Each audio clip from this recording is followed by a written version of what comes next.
Hello SLST aspirant আপনাদের সবাইকে আমার চ্যানেলে স্বাগত জানাই। আজকের হাজির হয়েছি এসএলএসটির মক টেস্টের জন্য দুটো বই নিয়ে, যেটা বেঙ্গলি ভার্সানে এখন মার্কেটে অ্যাভেলেবেল রয়েছে। তার মধ্যে ৭টার যে বইটা দেখতে পাচ্ছ, তো এই বইটার মধ্যে কি রয়েছে সেটা একটু আমি বলে দিই।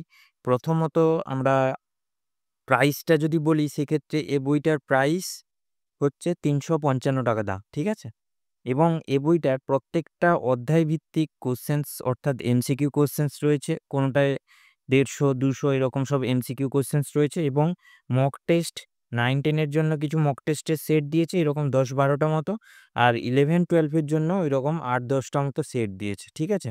যেগুলো মোটামুটি এই ধরো এই ১ম একটা অধ্যায় ভূগাঠনিক বিদ্যা বা জিওটেকটনিক, এখানে টোটাল এমসিকিউ কোশ্চেনস এখানে দেওয়া রয়েছে প্রায় ২৯২ খানা কোয়েশ্চেন সেখানে রয়েছে, ঠিক আছে?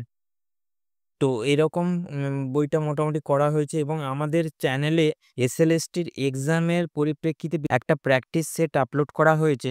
আপনারা যারা দেখতে ইচ্ছুক রয়েছেন, অবশ্যই ওই practice set as a mock test আপনারা দিয়ে আসতে পারেন।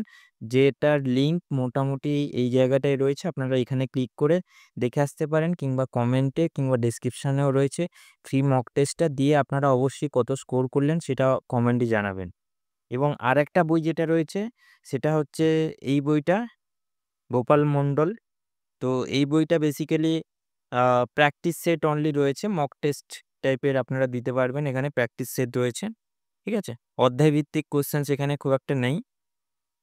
তো প্র্যাকটিস সেট এখানে দেখতে পাচ্ছ টোটাল ২২ টা প্র্যাকটিস সেট রয়েছে এবং অ্যান্সার কিছু রয়েছে এখানে। মানে টোটাল ২২ টার অ্যান্সারও এখানে দেওয়া রয়েছে। আর কিছু পরিভাষা রয়েছে, কিছু ডেটা রয়েছে, সেগুলো এখানে রয়েছে, ঠিক আছে? এবারে প্রত্যেকটা যে প্র্যাকটিস সেট রয়েছে এখানে, প্রত্যেকটা প্র্যাকটিস সেটে মোটামুটি কোয়েশ্চেনস প্রায় ৯০ খানা করে কোয়েশ্চেনস রয়েছে, ঠিক আছে? এই যে দেখতেই পাচ্ছ ৯০ খানা করে কোয়েশ্চেনস রয়েছে। এইরকম টোটাল ২২ টা প্র্যাকটিস সেট দেওয়া রয়েছে। এই বইটাও আপনারা কিনে প্র্যাকটিস করতে পারেন। আর আমাদের চ্যানেলে অবশ্যই ফ্রি মক টেস্টের ব্যবস্থা করা হচ্ছে। আস্তে করে ভিডিওগুলো আসবে। অসংখ্য ধন্যবাদ ভিডিওটা শেষ পর্যন্ত দেখার জন্য।